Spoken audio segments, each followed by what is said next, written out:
You see, what had happened was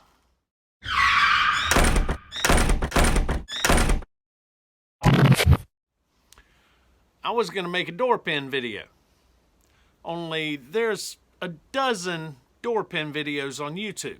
So I figure, let's make a door pin video that doesn't require taking the door off the hinges, or at least not completely off. You can do one pin at a time. I know this to be true because I did it on the stupid truck.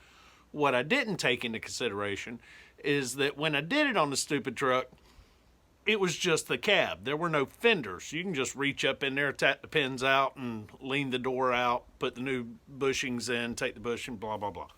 All right, so I got to this one bushing that was super, super stubborn. Didn't help I didn't exactly have the right tool. Anyway, by the time I decided to go ahead and take the door off, and then I still had to work to get that bushing out. By the time I got it ready to go back together, I'm thinking the two bushings go in like this, but I need to make sure. And rather than rewind the video to see where they were to begin with, I just ran to the other side of the truck, opened that door.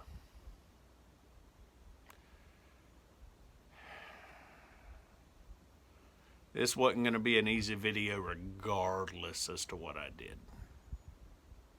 So we're probably going to skip this door pin video to do the other video on the other side. But first, I got to figure out how we're going to make this repair.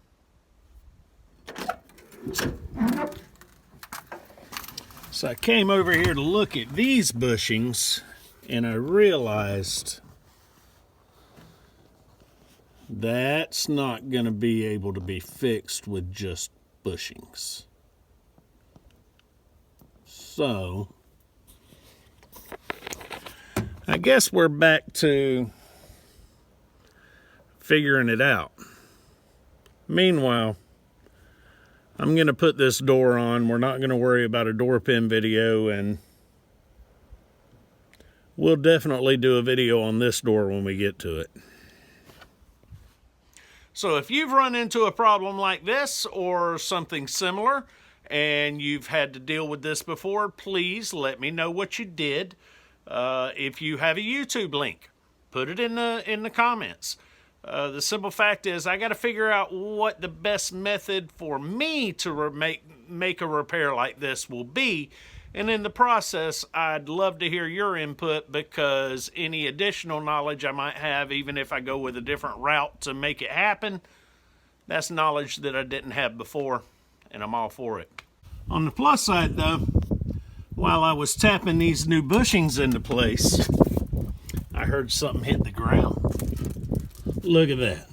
That's my screwdriver bit I lost when I did the heater core. Ha ha ha.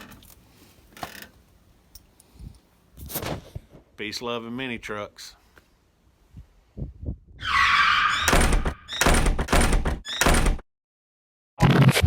Passenger door did turn out nice though, so I guess there's that.